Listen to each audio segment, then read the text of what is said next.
Good day, and welcome to this live press conference being hosted by His Majesty's Loyal Opposition. The format of this press conference this afternoon will take the format of the Leader of the Opposition, the Honorable Myron Walwyn, and member for the 6th District, would lead in a statement, followed by the Territorial at-Large member, the Honorable Stacey Mather, and then the Honorable member for the 2nd District, the Honorable Melvin Turnbull, will follow with a statement. After that, members from the press will be given an opportunity to ask questions. 3 questions will be permitted with 1 follow-up. And then after that, the members will then wrap up with final statements. Again, welcome, and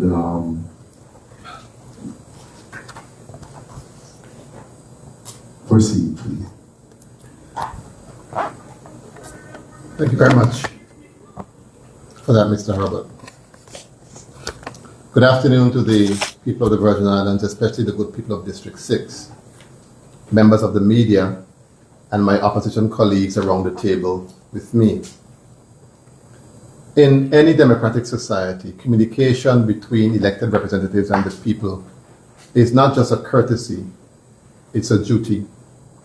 We hold a position of public trust, and with that comes the responsibility to regularly inform the citizenry about decisions, developments, and challenges within government. It is against this backdrop that I welcome you to yet another press conference by members of the opposition. We recently concluded the debate, and we are still in the committee stage of the Constitutional Review Report, which is a significant step forward in shaping a revised constitution for the Virgin Islands. This marks a pivotal moment in our constitutional development as we work to ensure that our guiding legal principles or framework reflects the values, aspirations, and needs of the people of these islands. We'd like to thank all the persons who took the time to fill out the questionnaire that was prepared by the Alliance. Rest assured that your views are being championed by us in the committee stage. While there were 54 recommendations put forward by the Constitutional Review Commission, the central part of the debate by the government, led by Dr. Natalia Wheatley, focused on the issue of independence, specifically the apparent push by them to lead the territory in that direction without first securing a clear mandate from the people. This is a matter of serious concern. While discussions around self-determination and constitutional advancement are both necessary and timely, any move toward independence must be rooted in the will of the people, not the personal convictions of a few. Leadership without a democratic mandate on such a fundamental issue undermines the very principles of representative government. It is the people of the Virgin Islands who ultimately decide the future of the territory. No government should assume consent where none has been explicitly given. We note yet again that Premier Wheatley attended a UN meeting in New York from the 6th to the 8th of October to discuss decolonization, including a timetable for independence. The Premier's decision to pursue discussions at this level without first addressing and properly consulting the people or seeking a clear mandate is a direct affront to the very principle of self-determination. Self-determination is the right of a people to freely decide their own political status and to pursue economic, social, and cultural development without interference from external powers or undue influence from any government. Independence is a form of self-determination. The government continues to use independence and self-determination as synonyms. By conflating the two, the government is misleading the public and undermining the very principle of choice that self-determination stands for. Other forms of self-determination include free association. This could mean that the territory govern its own internal affairs, while the partner state may assist with defense, foreign affairs, or economic matters, but only by mutual consent. An example is the Cook Islands in free association with New Zealand. Integration. A people may choose to integrate fully into an existing state on an equal basis. They become part of that state's political and constitutional system with equal rights and responsibilities. Examples of this was in the integration of Alaska and Hawaii into the United States after referenda. There are other forms of self-determination arrangements that a people could decide to adopt, but no matter the form, self-determination must be freely chosen by the people. It is about the right to decide one's own political destiny. From the posture and conduct of this government, it appears that they have already chosen for the people and are determined to lead the territory toward independence, regardless of whether they have expressed such a desire. I am asking all Virgin Islanders and belongers to remain vigilant, to stay informed, and to actively engage in the conversations that shape our future. Together, we can ensure that any decisions about our future reflect the true will of the people, not just the ambitions of a few. While the government keeps its head in the clouds preaching independence, the quality of life for ordinary citizens on the ground continues to decline. True leadership demands that we address the pressing social and economic challenges facing our people before engaging in lofty political pursuits. Independence means little if our citizens are struggling to make ends meet today. The economy is flat on its back, and at long last, Premier Wheatley has admitted what everyone else knows: the economy is struggling. As we enter the peak of the tourist season, one must ask, do we look like a country ready to receive the very people who contribute the most to our economy? Just look at the state of Rotown, our capital. Does it reflect the image of a territory prepared to welcome visitors? Tourism remains the lifeblood of our economy, yet the infrastructure, cleanliness, and general appearance of our territory tell a different story, one of neglect and poor planning. After 6 years of promises, there is still no sign of the tourism plan the VIP government has been touting. Yet again, we are heading into another season in the dark without a clear vision or roadmap to boost overnight visitor numbers and strengthen our tourism economy. Small businesses are fighting to survive with little access to financing. The government has done next to nothing to help. Only a few token grants after being pressured by the opposition. That is not a plan. That is reaction. We need our small businesses to survive, and many of them are struggling because of a lack of access to financing to sustain and grow their businesses. We need the government and the banks to become more amenable and responsive to the needs of this sector. Now we are hearing that the Trade Department wants people to have degrees or specialized training before getting a trade license in certain fields. That is ridiculous.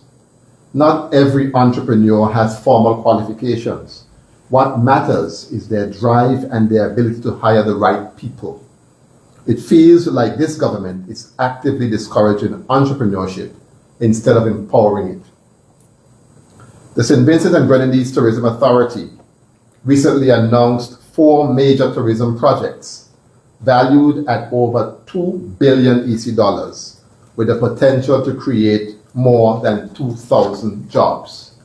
In St. Kitts and Nevis, the Ritz-Carlton will soon break ground on a luxury resort on the Southeast Peninsula, slated to open in 2028, alongside 3 other major tourism developments set to commence shortly.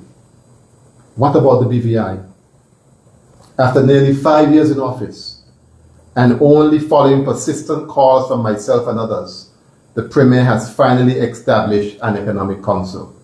Yet, he has still failed to produce a comprehensive economic plan required under the Public Finance Management Act, which should have been presented to the House of Assembly at the start of his term. The sad truth is that while our Caribbean neighbors are moving boldly to expand their economies, attract investment, and create jobs, the Virgin Islands remain stagnant, adrift without vision, without strategy, and without meaningful progress. Our people deserve better than endless promises with no delivery.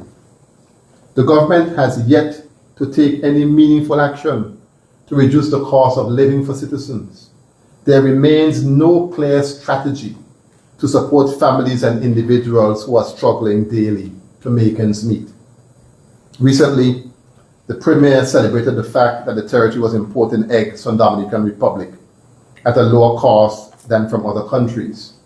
However, a serious and forward-thinking leader would have invested heavily in our local egg producers, boosting domestic production, reducing long-term costs, and empowering local entrepreneurs. Our seniors and the economically vulnerable are being stripped of their dignity by a social assistance system that simply does not work. The process is burdensome, the questions are invasive, and even when help is approved, it often falls short of what is needed. That is not compassion. It's bureaucracy at its worst, and it is leaving our most vulnerable citizens behind. No matter how often the concerns of our people are raised, the Premier and his government continue to show indifference to the daily struggles that so many are facing. It has become painfully clear that they are either unwilling or unable to care about the hardship our citizens endure while they squander money on things of far less importance. I am increasingly concerned about the thin ice upon which freedom of speech now rests in our territory. We see it clearly in the House of Assembly, where some members of the government show open disregard for opposing views, constantly interrupting and attempting to silence those who dare to speak differently during debates. For the first time in our modern history, we are witnessing an administration under which citizens have faced police action and potential criminal charges simply for expressing their views. We are also seeing civil servants being intimidated and threatened with the loss of their jobs for exercising their constitutional right to speak out against wrongdoing. Even private citizens are being pressured to remove Facebook posts and other social media content that portray the government in a negative light. This kind of behavior is dangerous. It strikes at the heart of our democracy and undermines the freedom that generations before us fought hard to protect. This was never the case in our territory. The Virgin Islands have always valued open dialogue, mutual respect, and the right of every citizen to speak their mind without fear of retribution. We must not allow that legacy to be destroyed. Fellow Virgin Islanders and belongers, the challenges that we face are real, but so is our strength. We must remain vigilant, hold our leaders accountable, and speak with one voice for the future we deserve. Change will not come on its own. It will come because we demand it together. Let us stand united, protect our rights, and build a territory that works for all of us. Thank you very much.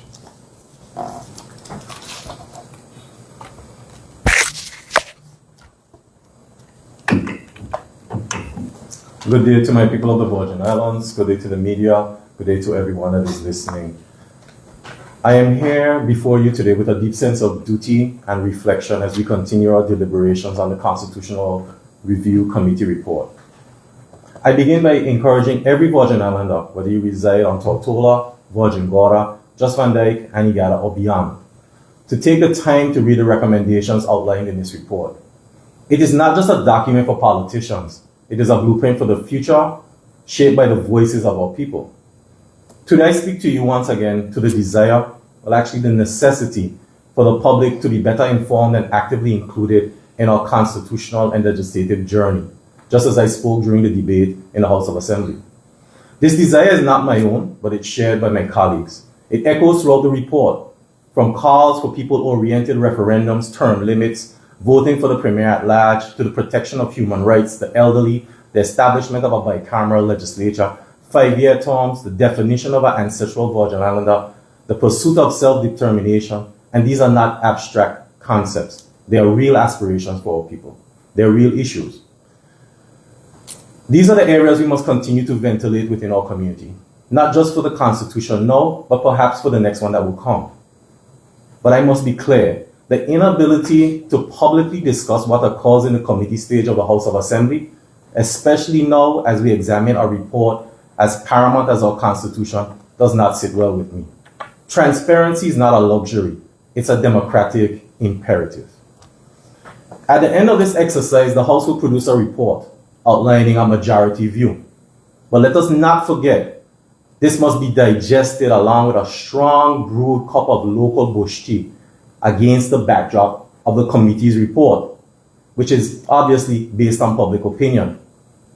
Then that delegation, which eventually travels to negotiate a new constitution, must carry the will of the majority of the people, not merely the will of the House of Assembly, and that is my humble opinion. Let me be clear, I am not against the exercise we are presently undertaking. In theory, I believe it is sound, but I remain cautious of how it will be used and how it will be perceived. During this process, all the members of the House received a letter from a group of Virgin Islanders expressing concern over Section 65 2B of the Constitution. In this section, as it stands, it omits them from seeking public office due to their parents not being deemed to belong in the Virgin Islands at the time of their birth. I understand the sensitivity of this issue. I am not downplaying it. And I ask, if a child is born and raised and has grown up in this country, should that child have the right to seek political office? I would like to read a part of that letter, which speaks to the pain and exclusion felt by many. The government of the Virgin Islands has consistently and commendably invested in our development, having provided many of us with access to quality public education and, in numerous cases, scholarships to pursue tertiary education abroad. Yet, despite this investment in its own human capital, the territory is constitutionally deprived of the opportunity to reap the full benefits of our service, ideas, and leadership. Equally troubling is the fact that this exclusion does not reflect the modern Virgin Islands that exists today, a territory enriched by multiple cultures and nationalities, where many families of diverse backgrounds call these Virgin Islands home.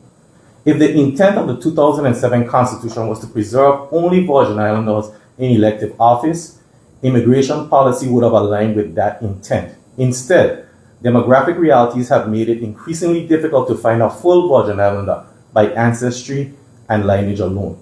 The restriction, therefore, is not only impractical, but also incompatible with the inclusive multicultural society of the Virgin Islands has become. This is an issue that we must ventilate within the public domain. It's a difficult issue. It will bear and call for uncomfortable conversations, but these conversations will bring growth. And I call upon us to have these conversations. We also, all members of the House of Assembly, received a letter from the residents of Anegada. They wrote to all members with a direct call for representation. As the most northerly island of our family, Anegada for decades have called for a voice in the House, aside from those that are already there. And I would like to read a part of their letter as well, which speaks to their resilience and their rightful demand to be heard. As the northernmost island of the Virgin Islands and one with a distinct community culture and set of needs, we believe that separate representation is essential to ensure that the voices and interests of the Anegadians are fully heard and considered within the national decision-making process. Currently, the 9th District is the largest district within the Virgin Islands, encompassing both Virgin Gorda and Anegada. This arrangement places an unfair strain on already limited resources such as budget allocations, community development, and infrastructure. Due to Anegada's geographical position and its smaller population size, the island is often left out or considered only as an afterthought when decisions are being made. Now again, I understand that this itself may bring debate within the community, but I highlight these two instances of Virgin Islanders writing collectively and offering their signatures to their wards. This is bravery.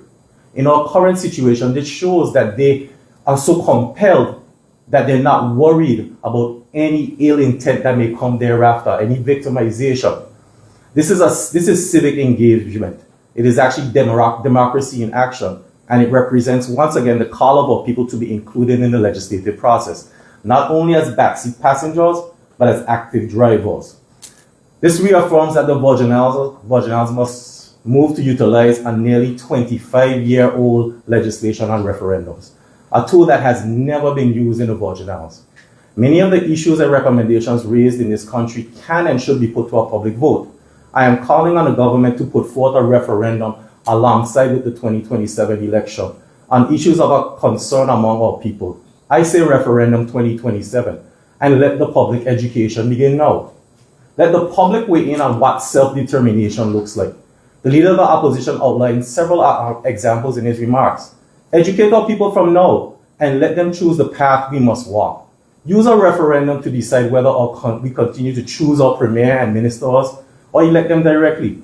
Let the public vote on whether we should have a fixed date for elections. Let them speak on national issues like the restructuring of NHI. Present the options. Let the people choose. I say referendum 2027. Let our voice be heard. As we move into the next budget address, I call upon the ministers of government to consider the suffering of our people. Many government workers, especially in institutions like BVI Health Services Authority, are holding two jobs. I'm not just referring to the doctors and the nurses who move here and there, but the workers at nearly every level. They have not seen a pay increase since 2015. They are struggling to make ends meet and yet expected to provide service above self while hurting. During the 2023 election campaigns, there was much talk of increasing the disposable income for those earning below a livable wage. The Public Assistance Act, which was amended this year, places that figure approximately at $2,200 per month. But given the cost of food, gas, services, and rent, this is not realistic. I call upon the cabinet to take action. Get on with this long talk about a basket of goods out of your mouths and put it into policy. Reduce the duty on essential items. Give our people real relief. We grew up hearing that if a child is hungry, they cannot focus. Well, our people are hungry, and all of us in this house are hearing their cries. As I've said, I've gotten text messages, WhatsApp messages, phone calls from people who are legitimately hurting every day. Some have tried with social development, and social development is trying their best. They've received help, but there are limits. There are people who are seeking jobs, people that have relatable concerns in our country, concerns that many of us, before the House of Assembly, we had them. And when we do exit, we may have them as well. We must feel and address the pain of our people. We must not remove ourselves from our people. We have to get back as a House of Assembly to solving real issues with no less than 2 years in our term of representing them. Now, before I close, I must touch on gun violence in our country. We continue at times, some of us, to feel apprehensive to move around within our country.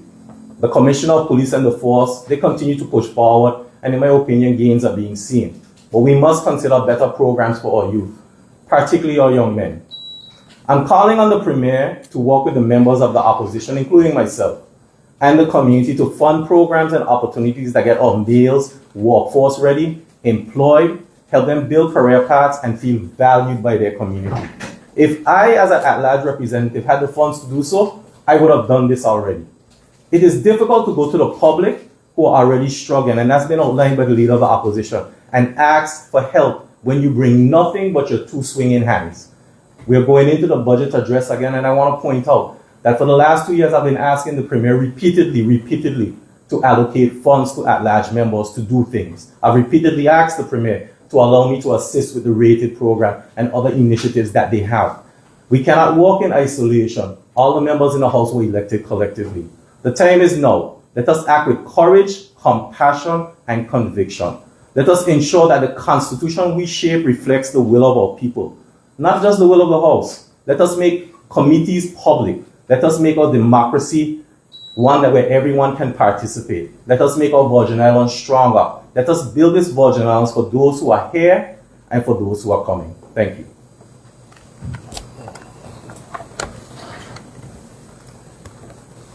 Good day to the resilient people of the Virgin Islands, to the members of the media, and to my two colleagues in the opposition, Honorable Walwyn and Honorable Mather. I also wish to give special greetings to the incredible people of the 2nd District and let them know that I'm continuously grateful that I have this opportunity to serve them and represent their needs.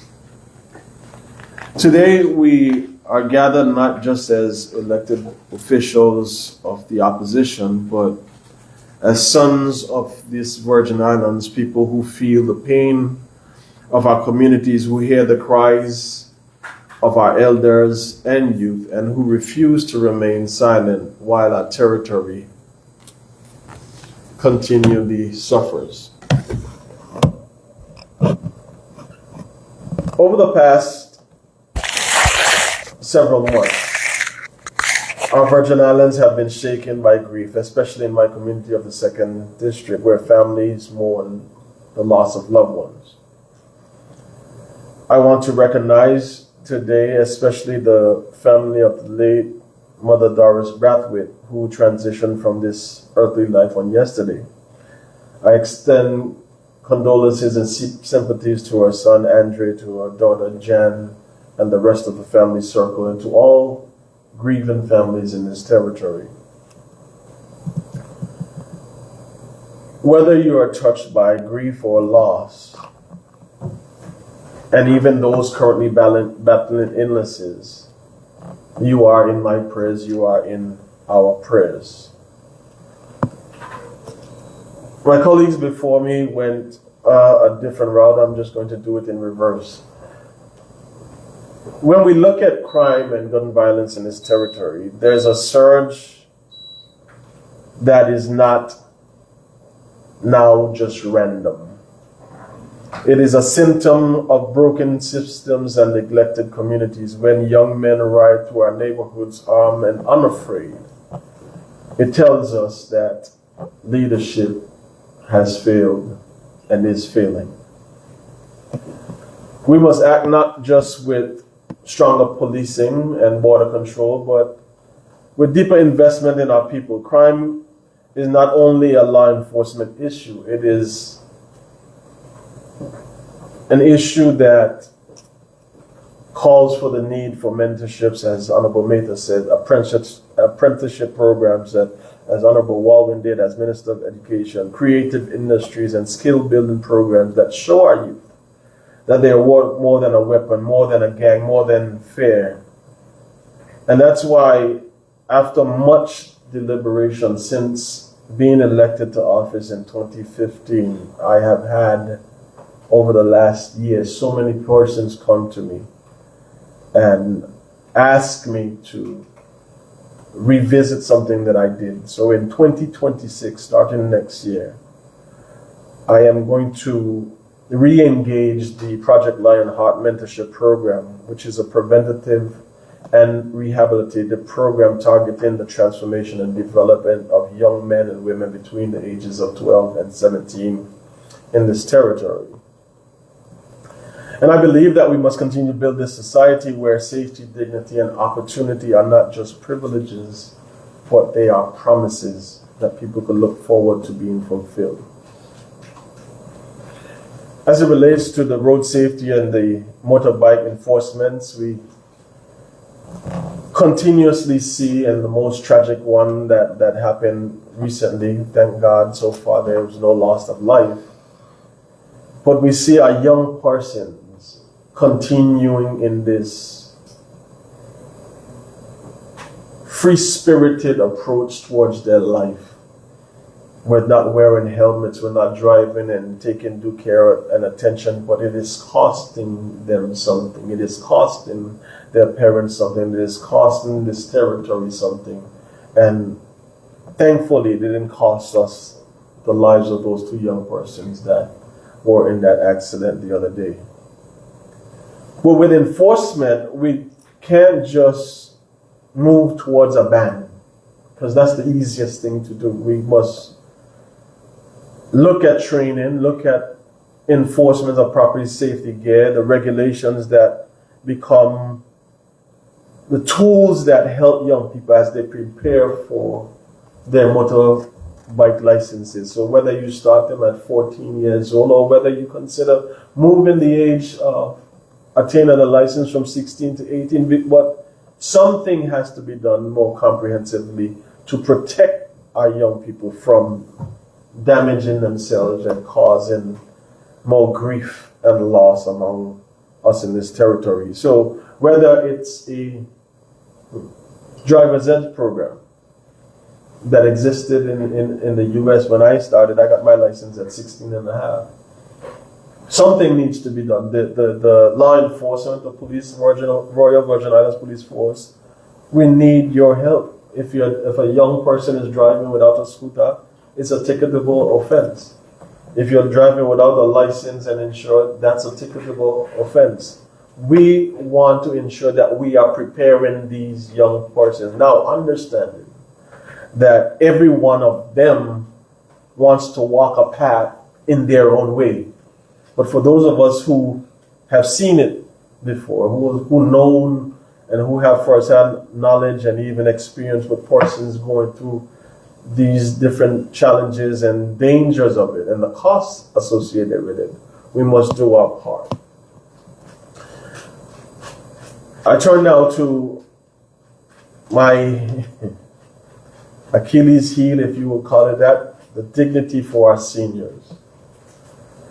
Our seniors continue to be the architects of our progress. They tilled this land, taught our children, built our homes, shaped our future and our culture, but yet too many now struggle not to afford food. Some of them might be in charge after the age of 65, receiving a bill when they are exempt from having to pay any costs in the hospital or local clinics, and even electricity. We must do better to ensure that these persons that have laid the foundation for us are protected, and not just by saying we want to protect our seniors, but ensuring that we are going the extra step. When I visit the hospital, and I've been doing so especially this year frequently for the aging population in my community, you have instances where seniors over the age of 65 have been given a bill from the Health Services Authority, which should not happen. You hear stories that of these. This is a form of abuse. You hear stories of persons taking advantage of our seniors through, quote unquote, trying to help them, assist them financially, but they are assisting themselves financially. This is abuse, financial abuse against our seniors, which needs to be curtailed and addressed. So I proposed and continue to propose aged care benefits, a support grant for those on fixed incomes, a community-based program that offers health care, home maintenance, and companionship, because that in-care living, that 24 care living for our seniors who are living longer but having more challenges with their health, it is a prohibitive cost, sometimes upward of $10,000 to $15,000 per month.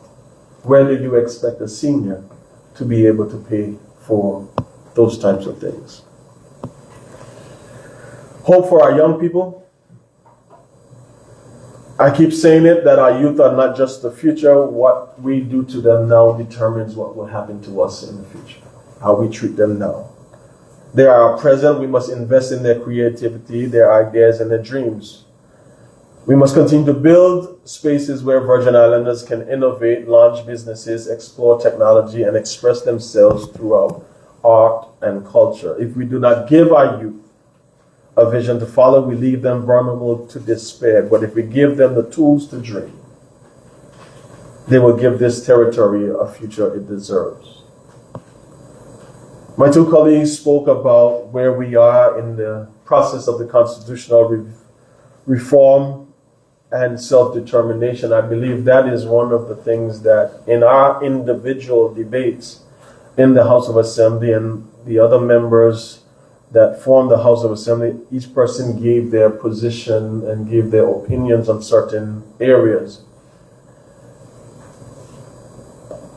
And while we cannot, because of these standing orders, discuss what is currently happening in the committee stage, to be a part of this present government, where we are reviewing the report and putting our report together in terms of what will form the negotiating principles for what we want to see advanced. One of the things that I hope that we are able to achieve for the people of this territory. The 2007 Constitution came into place in 2007. It was supposed to be reviewed and updated 10 years hence, which would have been in 2017. We are almost at 2027. So I'm hoping that when we are completed with this exercise, what we are proposing will take us forward at least another 20 or 30 years, so that it casts a new vision for our territory. What do we want the Virgin Islands to look like? What are the rights for, whether you call it indigenous or ancestral Virgin Islands? What are the rights that people have? What are the protections that we have? How are we going to protect our seniors, ensure that our young people have this pathway towards success? What are we going to ensure people that live here can afford to live here comfortably and not allow systems to continue to fail that cost us over the terms, that we are forward thinking in our approach, not just because we're doing it now, but we're looking at least 20 to 30 years ahead. So Honorable Meta spoke about the referendums. I am in full support of them, but we must ensure that what we do represents what we want the Virgin Islands future to look like in the future. So, ladies and gentlemen, as I come to the pause of my opening remarks, we, the members of the opposition, are not just here for the sake of opposing. We continue to propose to fight for a Virgin Islands that works for all its people.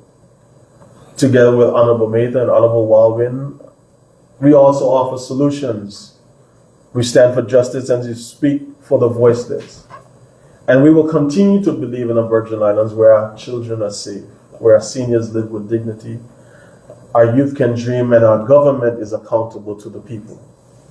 So today, as I close these remarks, I, along with my two colleagues, reaffirm our commitment, not just as representatives in districts and at large, but members who are leaders continue to hear your concerns, be in your voice, bring the changes necessary to make living in this territory more safe, enjoyable, and comfortable for all citizens. These Virgin Islands deserve leaderships that listen, leadership that feels, and leadership that delivers. Let us continue to rise together with courage and compassion and conviction for these people and this territory we call home. And may God continue to bless and protect our beautiful Virgin Islands. All right, as a reminder, as we get into the question portion of the live, I'm going to ask that you say your name, the organization that you represent, and again, it's 3 questions and 1 follow-up. All right, so as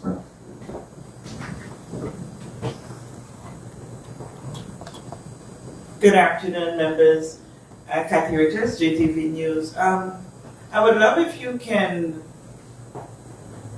help us a little bit, because there is a great section of the community who is struggling to understand and to appreciate the scene that we constantly see. This is another time that we've come to a press conference, and we have 3 of 5 members of the opposition.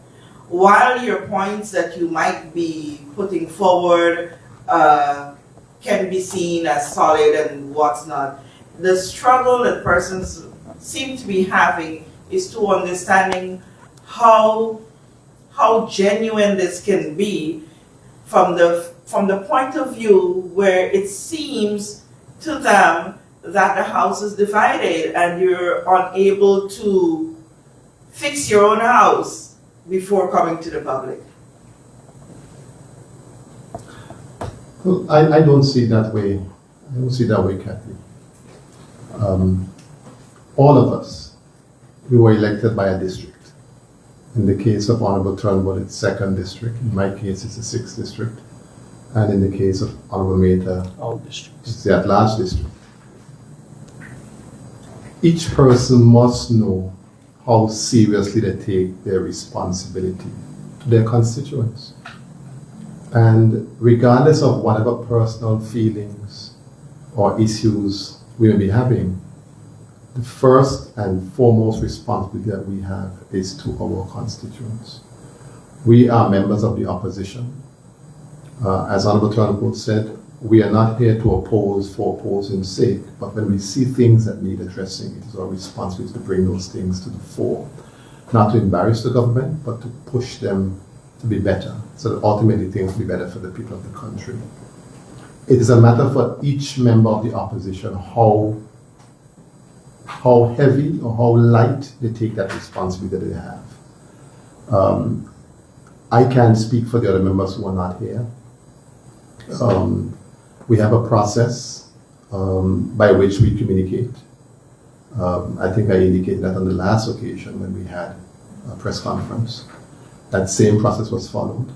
Everybody was told that we were suggesting a press conference for today. We also suggested a meeting that we had yesterday so that we could formulate our thoughts.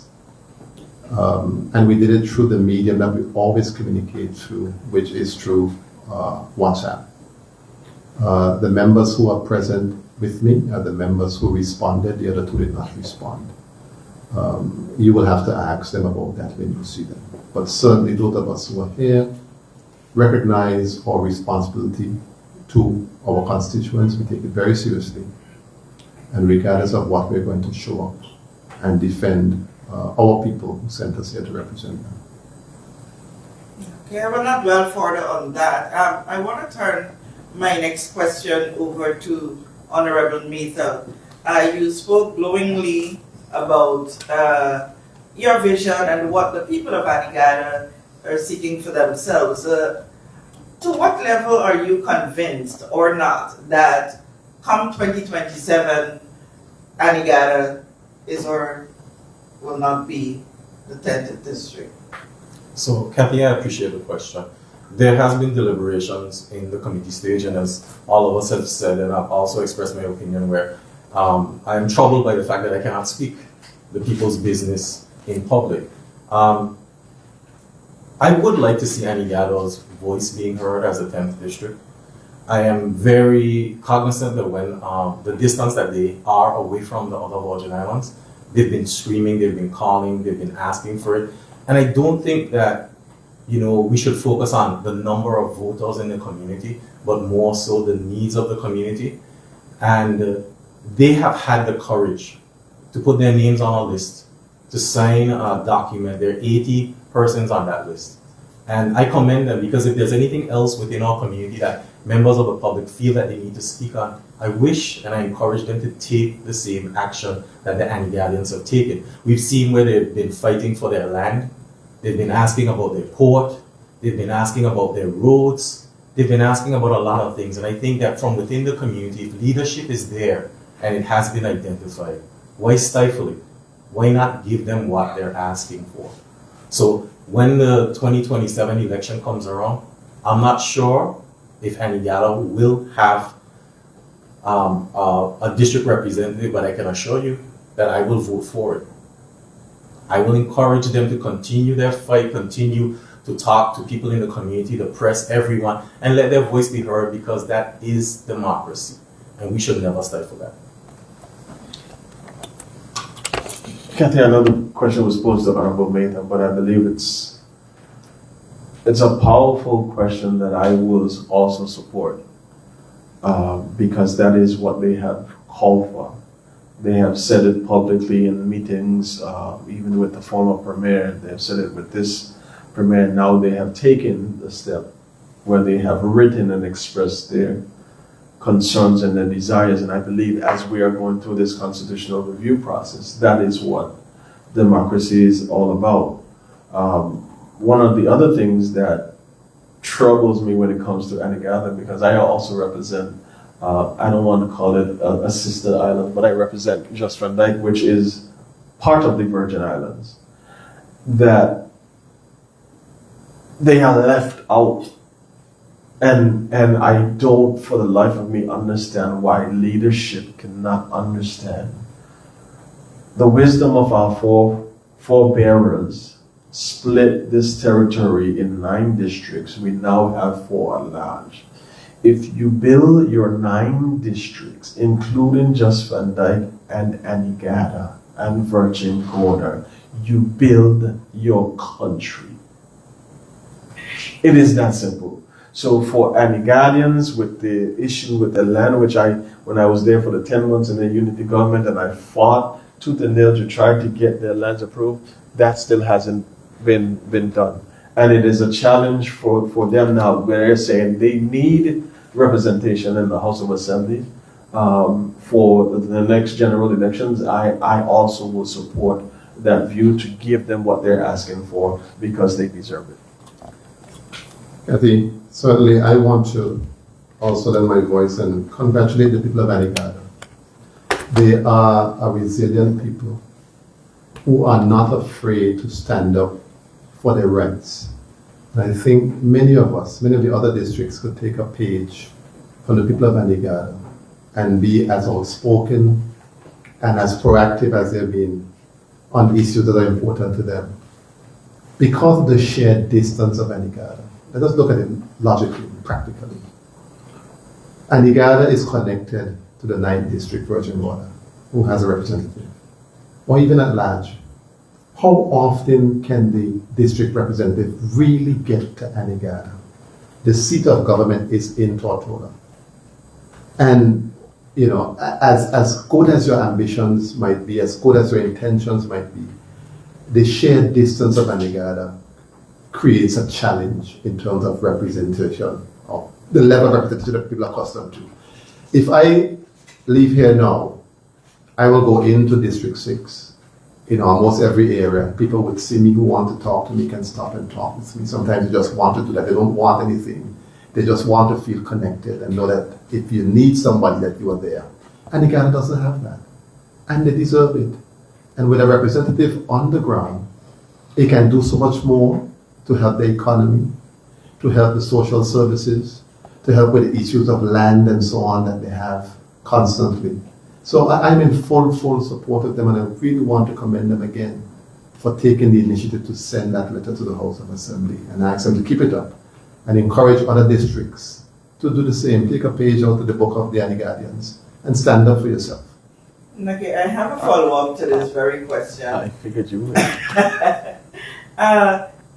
It's a two-part to my follow-up to this question, and would you be suggesting, Honorable Turnbull, that this should be a step also Jas Van Dyke should take? And the second part of that question to you all is, do you think, should this reach to the stage of a vote, a general vote or a general concession or consultation, do you think people of the entire territory should have a voice in that discussion, or it should be a vote among the people of Anegada if Jas Van Dyke decides to, because you said that they too are neglected?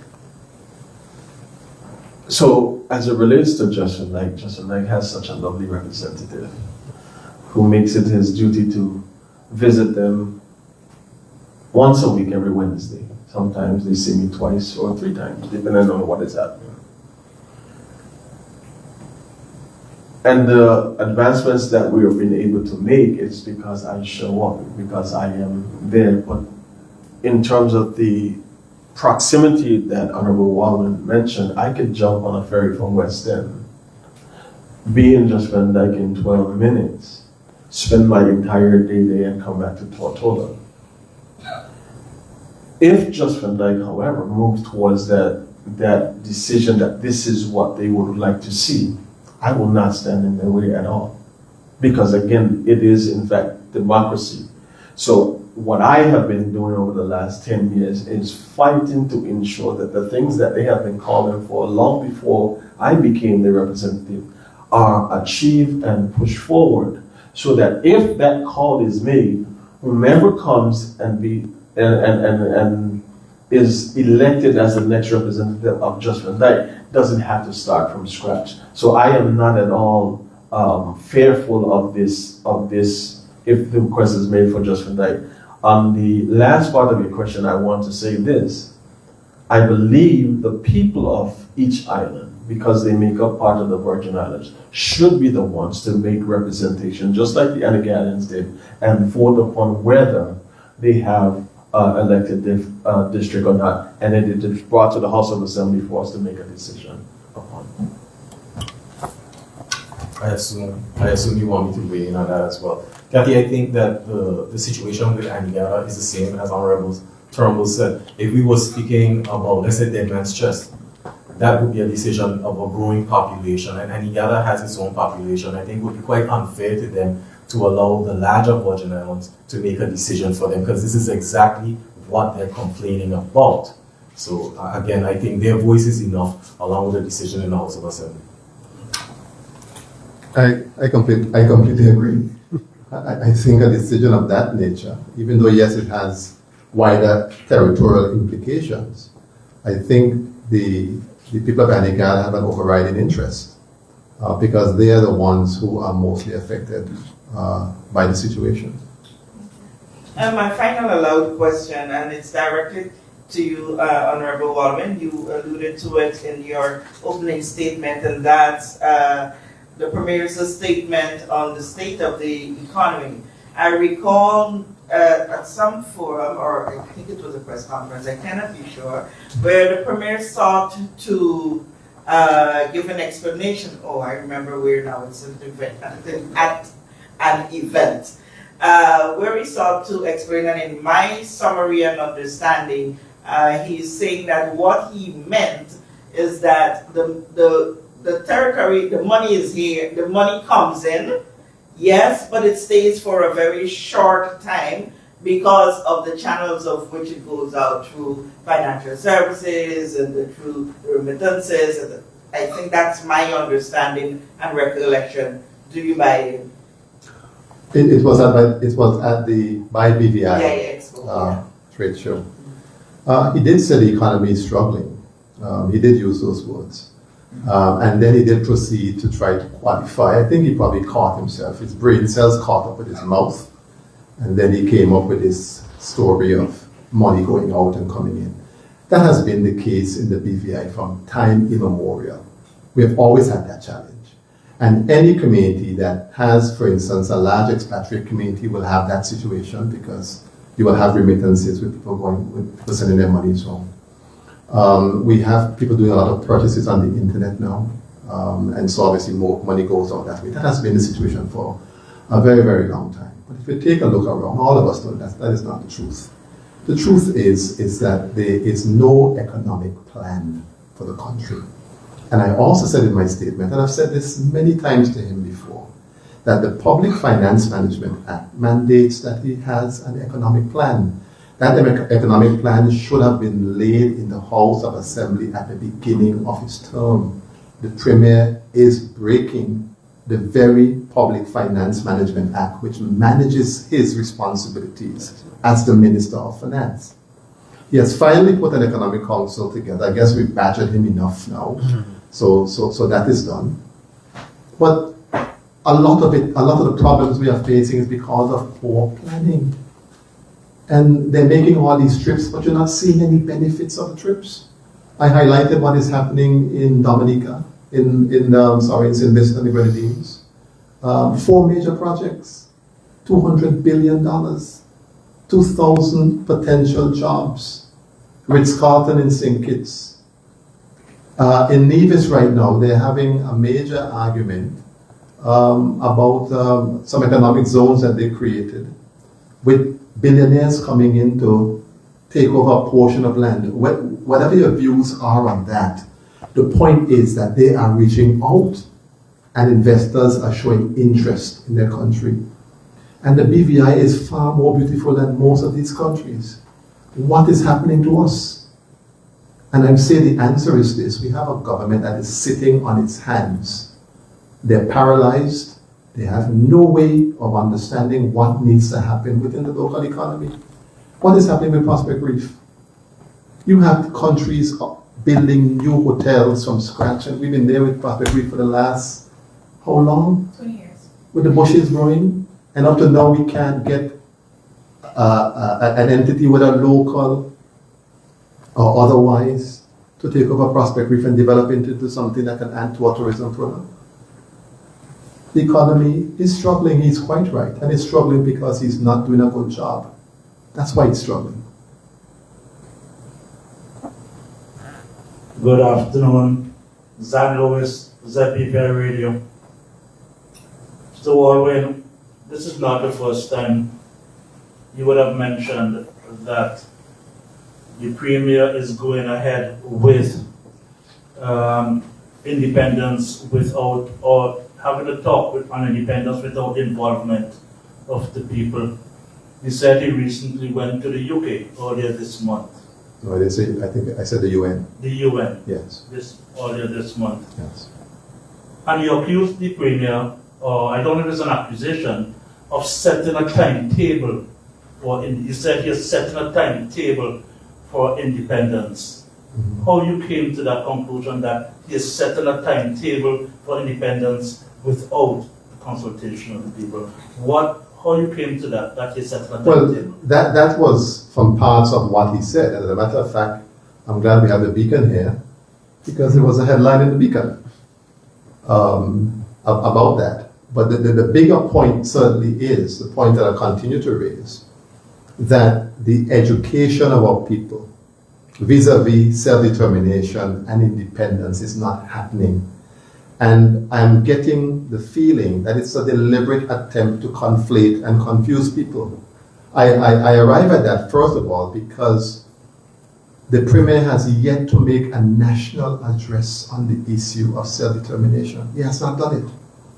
We have had small little silos of meetings with certain persons who are invited. But in terms of speaking to the wider public, to ascertain their views, and even to get a mandate to hold discussions on decolonization has not happened. And you can't do that. those very acts offend the very principle of self-determination, which is the right of people to make their own decision. It's not the right of a government or one individual or a couple of individuals to run off on a frolic of their own and decide what's going to happen with the Virgin Islands. That is a decision for all the people of the Virgin Islands, and that is not happening. In light of that, where you are calling for the people to be involved, because that's the only way you can move forward to independence based on what the people say. Self-determination. Self-determination. Yes. The Premier and the delegation supposed to go to the UK to discuss the Constitution. Yes. The possibility exists, members of the opposition, or even you, as a leader of the opposition, may be part of that delegation. Yes. Would you go on that delegation if you are not satisfied within your mind that enough consultation was done with the people? Will you ensure that you're satisfied first that this takes place? You get word from the people, this is what we need. And if you don't get that, you will not be in that delegation? I wouldn't say that at all. There's been no discussion in terms of how the delegation will be made up. I know in 2007 it was made up of the members of the opposition chosen by the opposition leader, and also members of the government chosen by the Premier. There have been no such discussions on that. I hear people say that we all can go together if we don't agree, and I've not heard such nonsense in a long time. The whole issue is that all of us must go with one intention, to properly represent the interests of the people of the Virgin Islands. You're going to have divergent views on certain matters. I continue to insist that yes, there must be consultation. I heard the Premier recently saying now that he's touting my lines now. I think he listens to me and then he says some of the things after I say them. So now we seem to have come around talking about education. And then there are certain things in the recommendations that speak to certain groups and committees being formed to go around to get information. But my concern is not just this process, but if the Premier and his government continues to conflate self-determination and independence, you're going to have miseducation of the people. And if you're going to have the conversation now, give people the options. Let them know ahead of time what the options are for self-determination, what each would look like, what would be the makeup of each. So at least they can start to gather their thoughts in terms of what it is they want for the country. But you can't continue to use self-determination and independence as synonyms. Ostensibly, you are choosing for the people without giving them all the information that they should have. What I'm asking, Mr. Warren, is not the delegation and how the delegation will be comprised. Mm-hmm. You are saying that education is key. Yes.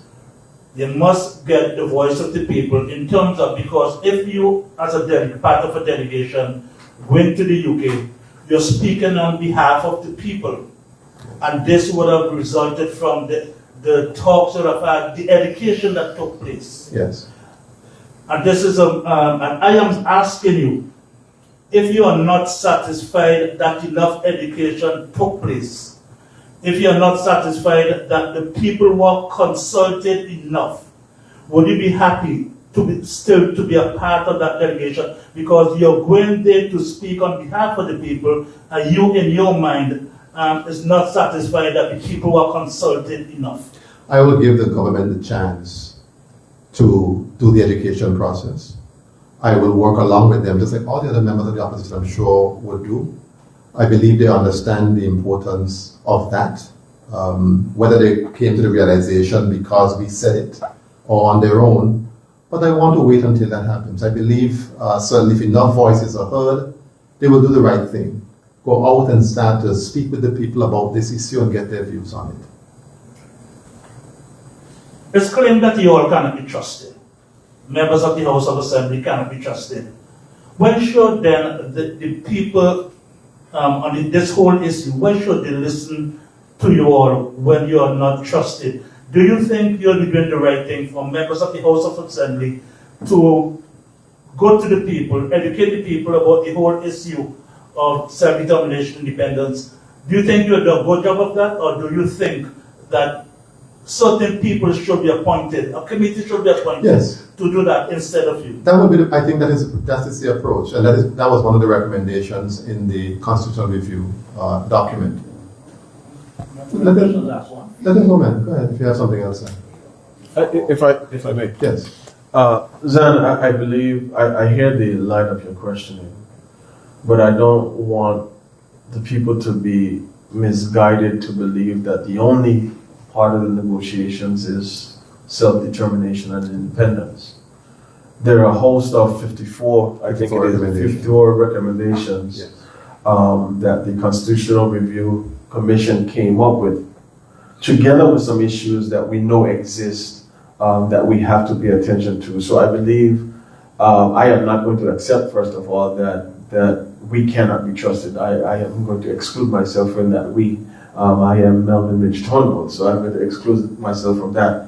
I do believe when the committees are formed, the easiest option or easiest way to help the process along, there are 4 at-large representatives, there are 9 district representatives.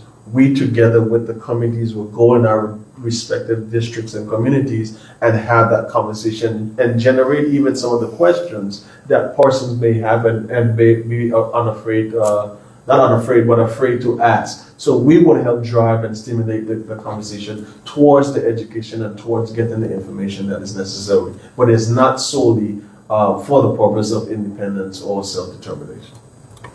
Zan, again, if I may weigh in on this, I think one of the things we need to consider also is that when it comes to education on issues, and I've spoken about referendums, it is not just the government that is responsible for educating people.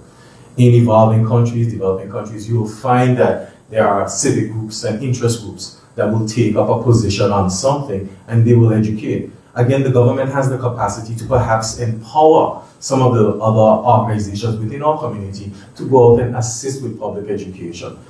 Again, as Honorable Turnbull has said, you have 54 recommendations. I can tell you, even sitting around the table with my colleagues, I may not agree with them on some of the topics that they have, but that is part of the process, that is part of democracy. Within families, we don't always agree on everything, but we have to walk with each other and we have to let our voices be heard. And categorically, I do want to see members of the public, as I have said before, whether they're involved in committee stages that we have, where they come in as experts to give their opinions, because 13 members is just not enough to speak for a growing population of nearly 30,000.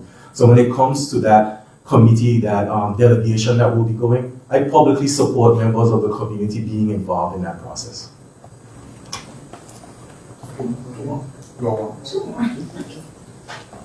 Mr. Walwyn, you mentioned the whole issue of civil servants being threatened, and also for certain posts to remove from their Facebook group. Where that is, who's threatening them? Members of government, where is that coming from? Elaborate on that a bit. Because just throwing that out there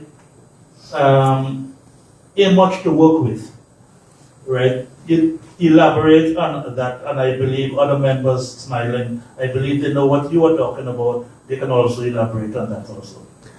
Then some of the times when people come to you, obviously they come to us in confidence. So I'm not sure how much elaboration you'll get from me. Suffice it to say that as a representative, when people come to me, I feel obligated to speak about it. The key is that the government will know that certain persons are aware of what is taking place, and the offensive behavior hopefully will stop. Any particular ministry you're looking at? Then you had your questions already, man. You want the cheating?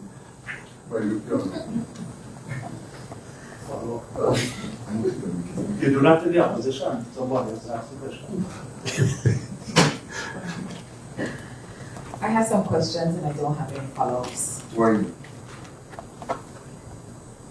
Oh, sorry. Cindy Rose and Guava Berry Media. I have a few questions and no follow-ups. Let me pick up from where Kathy kind of left off. I don't need to maybe say everything in terms of how my question is, because she asked the questions about the missing members of the opposition. I guess because, and it's not from a perspective of, the country's concern, it's from a of whether you guys are united or not. But what is the participation of these two opposition members with the opposition? They clearly never at any of your press conferences. They did a fly-by-night at the vote of no confidence, a bill, well, not a bill, but a thing that they supported prior to you being the opposition leader. Can you just elaborate, like, where are they, their support? You spoke of them not doing the job that they elected to do, which is clear they're not doing. So I guess we need a little bit more clarity as to whether they're functioning with you guys at all, period. I think some of these questions are better served for them to answer. I agree, but we as an opposition, we try our best, the three of us in particular, who attend all the meetings, we try our best to be as open and as engaging as possible. Whenever, for instance, as I said, we are having a meeting, there's always consultation. Because you have to bear in mind the schedule of other persons and so on. So usually I would write something, which was the format before. Honorable Skelton would have done it. And we would all indicate whether the time was workable for us or not, and then we came to a consensus on when we would meet and how we would do things. When I became the opposition leader, the same format, through the same medium, persisted. When messages go out, the people who show up are the ones who respond. The others don't respond and say anything. Honorable Skelton and Honorable Penn don't show up and they don't respond. I just want you to put names No, they don't. to it. They do not. I don't want to for you, I want you to put names to They do not. I must though make the exception of the Public Accounts Committee, because the Public Accounts Committee, the clerk sends out the messages. So by and large, they have attended most of the Public Accounts Committee meetings. I must say that. But when it comes to these sort of sessions with the opposition, we've seen the results. Cindy, I understand that the question was posed to the leader of the opposition, but I want to weigh in on this. I think the public has been asking, at least the media has been asking this question. I'm sure that Sean from the Beacon will probably ask again. Within the House of Assembly, I want to be very clear. Honorable Skelton, Honorable Penn, and these are things that are not seen on air. This will be committee stage. All of us have dialogue. We support each other if necessary. We disagree with each other if necessary. This is the same thing that happens in the Public Accounts Committee meetings. As probably I would still say the newest member of the opposition, I want to draw the public's attention to this. When the members of the opposition, the composition of the opposition included the now Deputy Premier, he did not show up to the meetings that we had prior to us having our press conference, but he showed up to the press conference. So I just want to be clear that at the end of the day, it is your choice as a member of the House of Assembly, or a member of the opposition, whether you show up here. You've received the information. It's just like the House of Assembly. You're called, you get the information, this is what is happening. And the reason I'm speaking today is because the absence is the absence. And I do think that both members should be given the opportunity to speak on it versus asking us about it. I'm just saying. But when we're in the House, when we're in committee, I talk to Honorable Skelton. We dialogue, we get along outside of the House. I have no issues with him. When it comes to Honorable Penn, it is exactly the same thing. They are elected members of the House of Assembly. They are my colleagues, and I will continue to work with anyone. The chairs that are empty today, please let the representatives and the honorable members have the respect of having those questions posed towards them, perhaps in a different forum. Thank you. Well, we're going to keep asking because we were invited to a press conference with the opposition and they're not here. So we're going to just ask. Okay, and I will continue to respond in that way if you decide to do it. We appreciate No sweat. democracy. Yes. Cindy, I'm going to do it like this. The question was posed to Honorable Walwin twice in different ways by Kathy and herself. Honorable Mehta did his part to answer the questions. This is something that was done when I was in the 4th House of Assembly. Let them answer. No, that's it. Well, I didn't ask you guys Oh. like where they are. You No, I'm asked- just saying. All questions Let to the- you are valid. Yes. Yeah. You invite them. Yes, they We were. did. Those are all questions. They were invited. Yes. That's their part. We'll catch them. Yes. That's your part. Yes. Good. The people are seeking clarity. That's my second question. On the salary rises of the House of Assembly, the process and what each of your roles were in terms of how the salaries are perceived to have been determined. There's a lack of confidence now in the entire House of Assembly, which includes you three. How do each of you respond to that? Well, I don't know if I'll accept that there's a total lack of confidence in all members of the House of Assembly. I don't believe that. I believe that there's concerns surrounding the salary situation. And we had the privilege, three of us had the privilege of speaking about this matter on JTV. You should have invited us to Cloverberry, Cindy. We'd have already told you what it was. Very soon. Yes, thank you. We accept. But what we've been saying consistently, which is the truth, is that this system, the salary increase exercise, seemed to have started somewhere around 2021, 2022. I think it started before this House of Assembly was constituted, before the elections. And you also heard the Premier indicate in his budget address, I think it was his 2023 budget address, that he was going to give an increase to public officers based on cost of living and other issues and so on.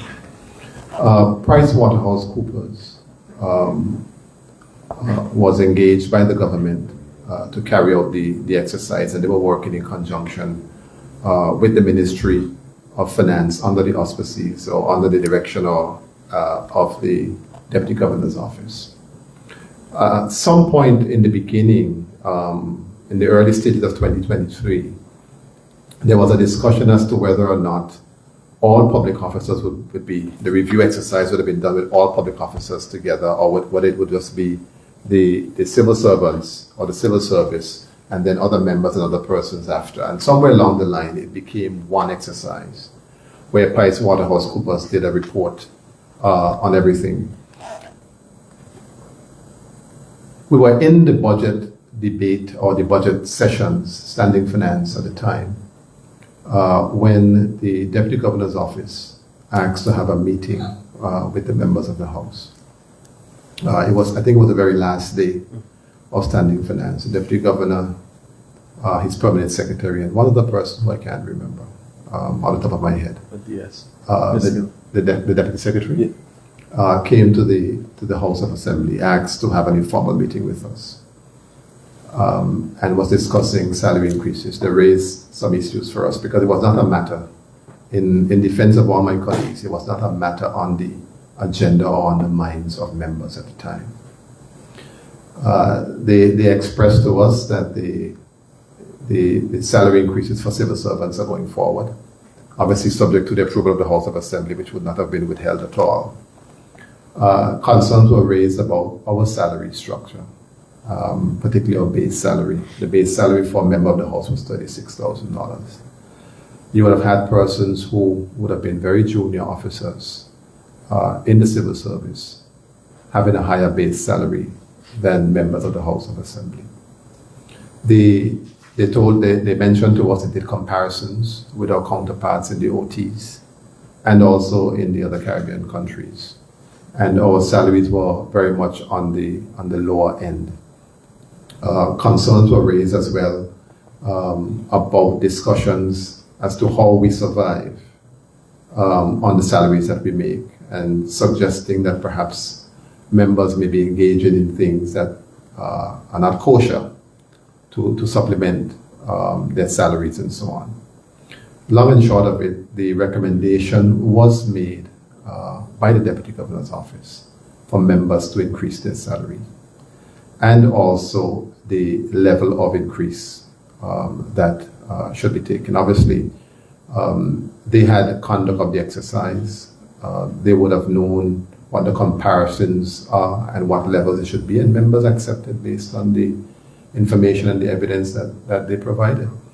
We had no involvement in it, just the same way we had no involvement in the increases for civil servants. All we were told was what the amount would have been, and our job was to try to see whether those funds were available or not. We asked the relevant questions and we were told yes. Obviously, later on, we recognized that the numbers were a bit off. I think it's important to note as well that the audit report that was done was asked for by the members of the opposition from the Public Accounts Committee. So there was no intention in any way to hide anything. I can't accept the criticism that it was done in secrecy. What I can say, which I've heard all of us speak about, and I think Honorable Mehta alluded to it, that it is time for us to make the committees public, because there's too much information that the public is not receiving. And if the standing finance sessions, for instance, were public, then the discussion that was had surrounding salary increases would have been in the public's view, and so people would have been better aware as to what was taking place. But as it relates to our involvement, there was absolutely none in terms of the level of increase or even the exercise itself. Cindy, if I may, So you guys voted for something that you didn't know what was going on?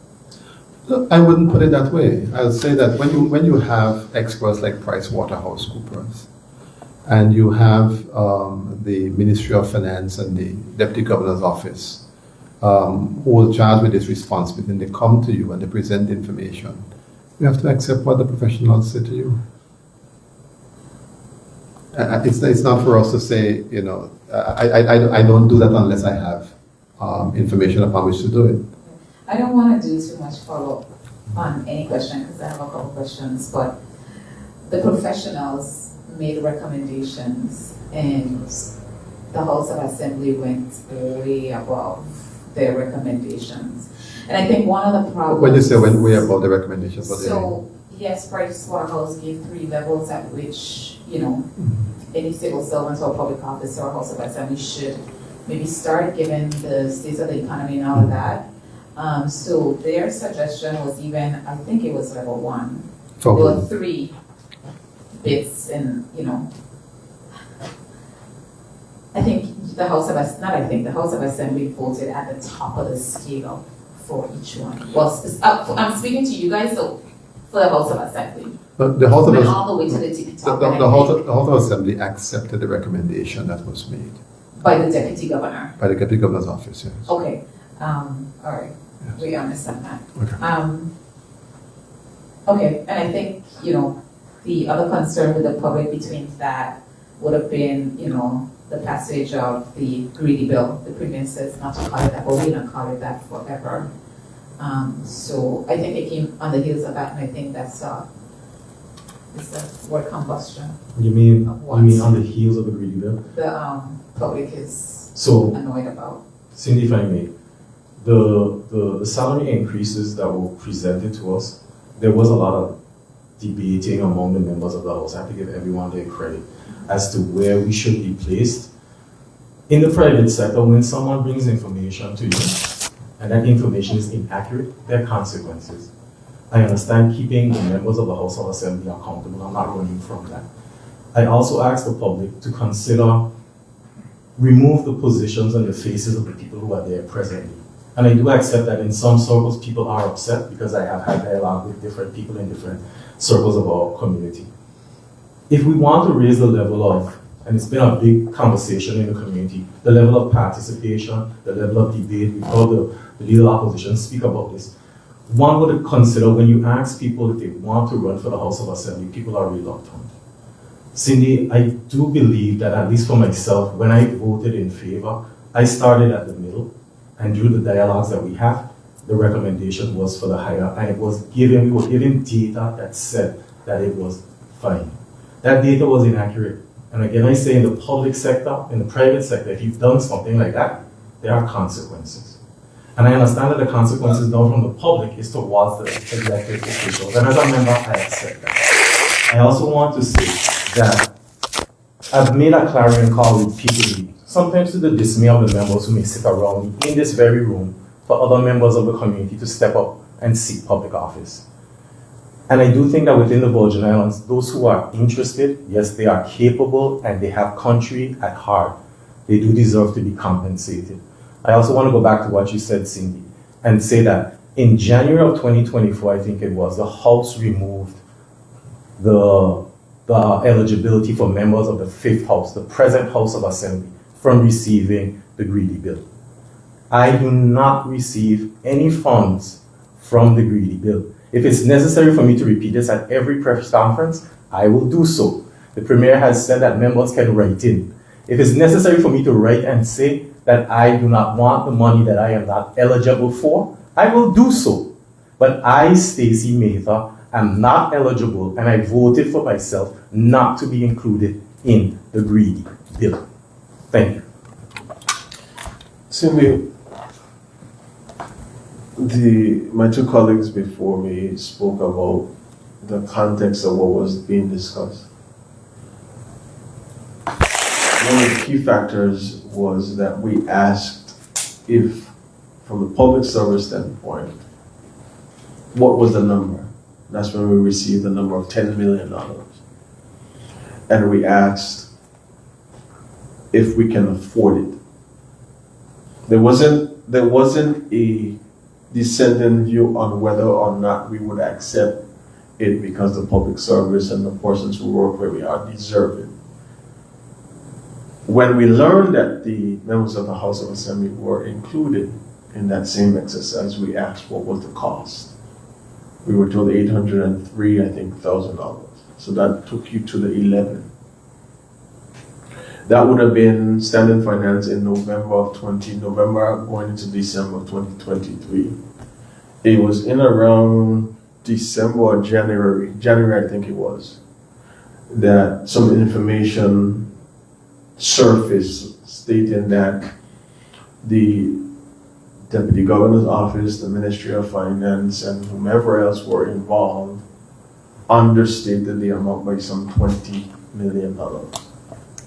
I think that's where the confusion for us started, because when we were in the public accounts meeting, we asked for the Auditor General to look into, not to direct them because we can't, to look into the shortfall of the $20 million. For this territory that I have grown up in, that I have seen leaders come up in, I think we continue to look at the individuals that we see and we have the common touch with. I am hoping again, through this constitutional review process, even if I am no longer a representative, that we once again get these offices that are held by members who are voted upon, respected and revered to the point that they should be. Because in order to build this country and continue to build this country, we have to put the necessary decisions where they need to be. How is it from 1983?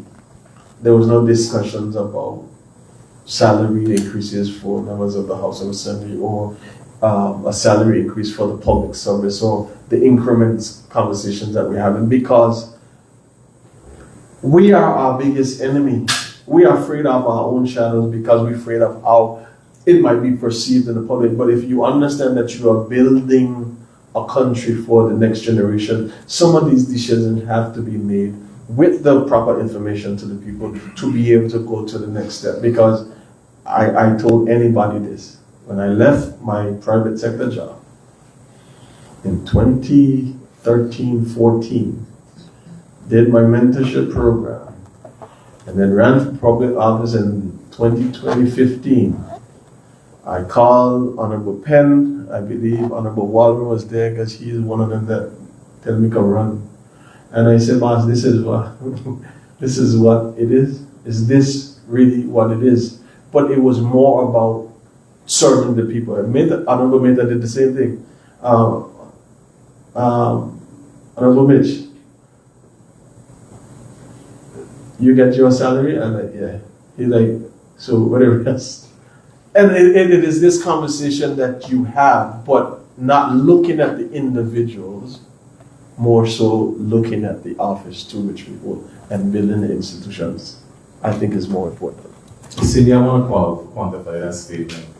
When I asked Honorable Turnbull about what it was that we got paid as legislators, I'm being completely honest with you. There is a base salary, and that is what we voted on. I understand in the public domain there's a lot of conversations about allowances. In the previous administrations, they padded up the allowances. They padded it up.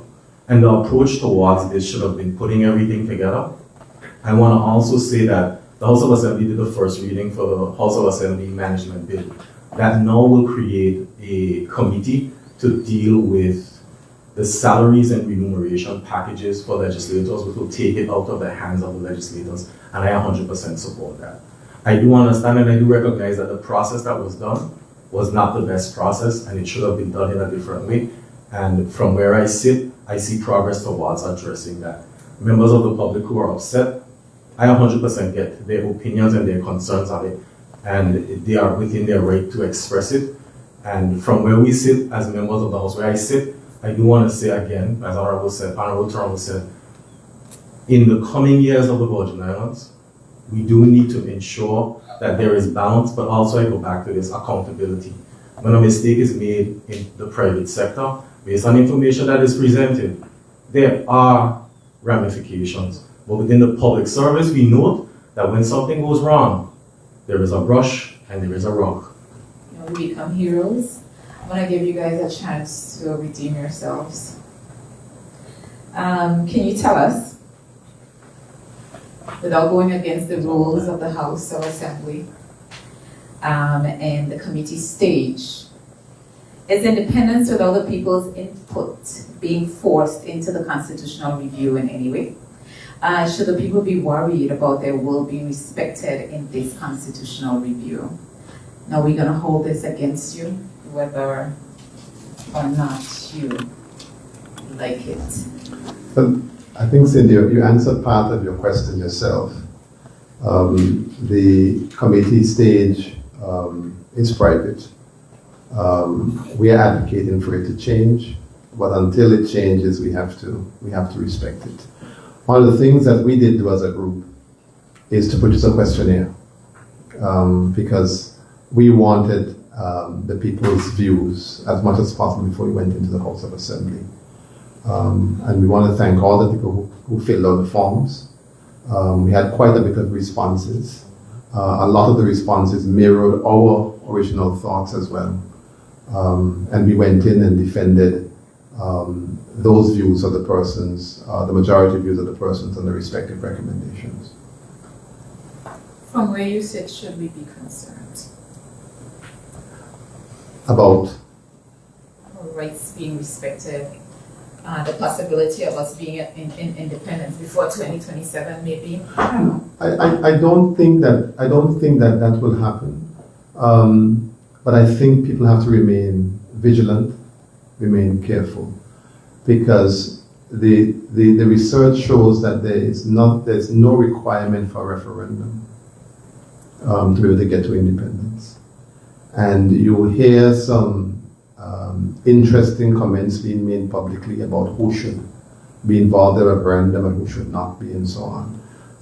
I just say to the people, of course, they can rely on the alliance to report anything that will not be in the best interest of the people. But as I said in my remarks, we should all remain vigilant, be a part of the conversations, take a page of the book of the Anti-Guardians and stand up for something that we do not support or appreciate.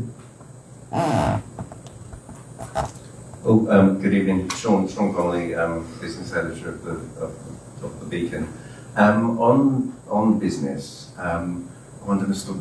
Baldwin, if you could just clarify for me the opposition stance, or the opposition that's represented here, their stance, your stance on beneficial ownership and where we stand the post Margaret Hodge visit, the UK anti-corruption champion. Beneficial ownership sounds like a very dry subject, but it's actually very important for the reputational image of the territory globally. It's a register of who owns what in the territory.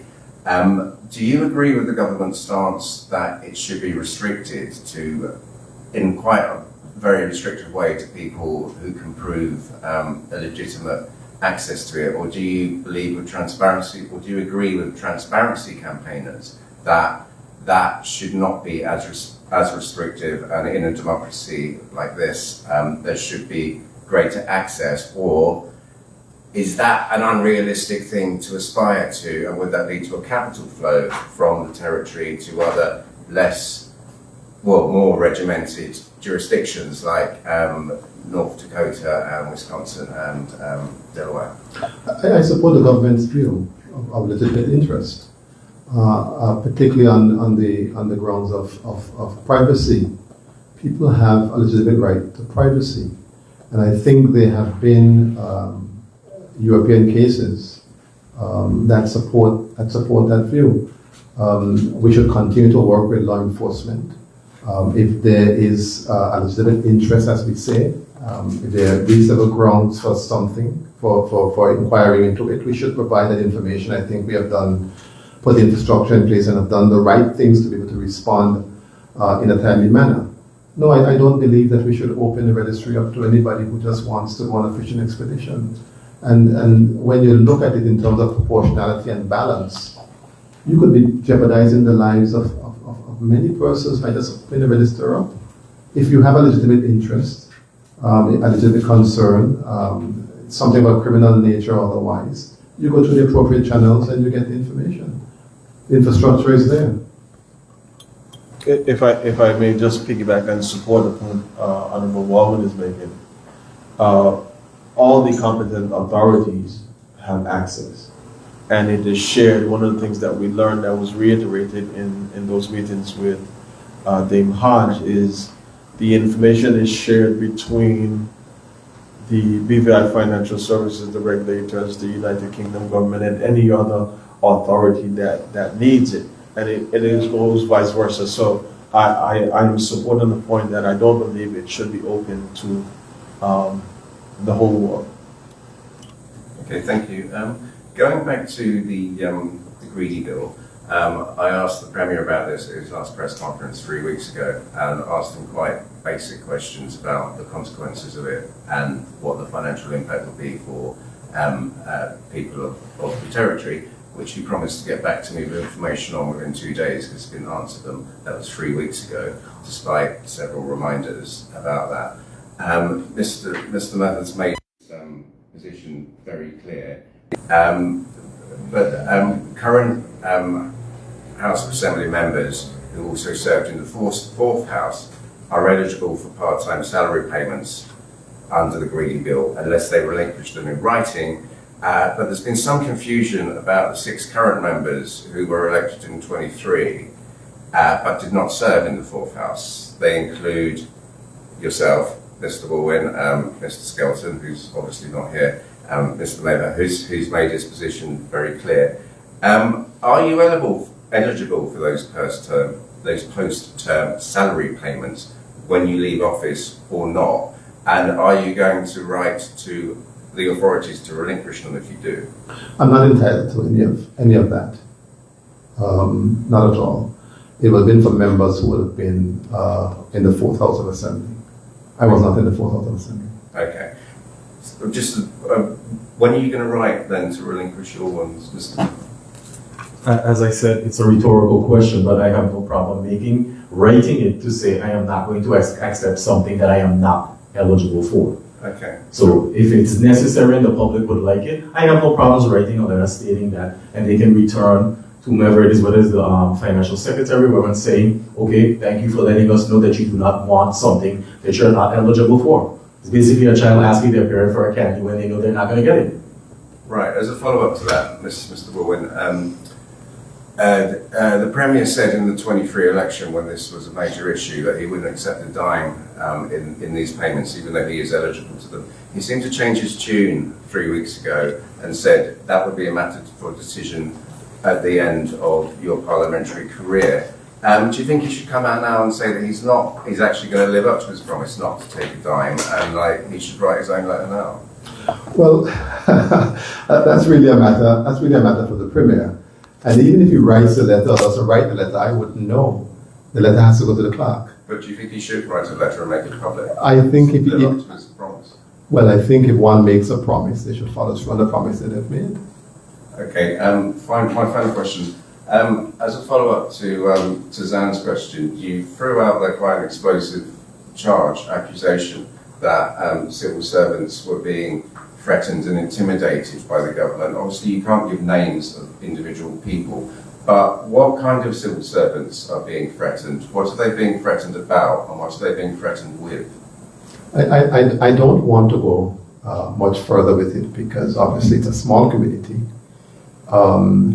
Everybody knows everybody, and if you just raise a particular issue, persons could very well know who you're referring to.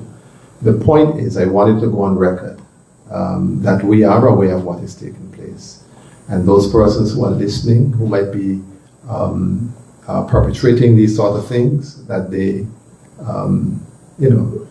cease and desist from it because the word is getting around. But certainly, I wouldn't give you any specifics because I wouldn't want to highlight anybody who may have spoken to me in confidence. You're not putting anybody in the limelight. You're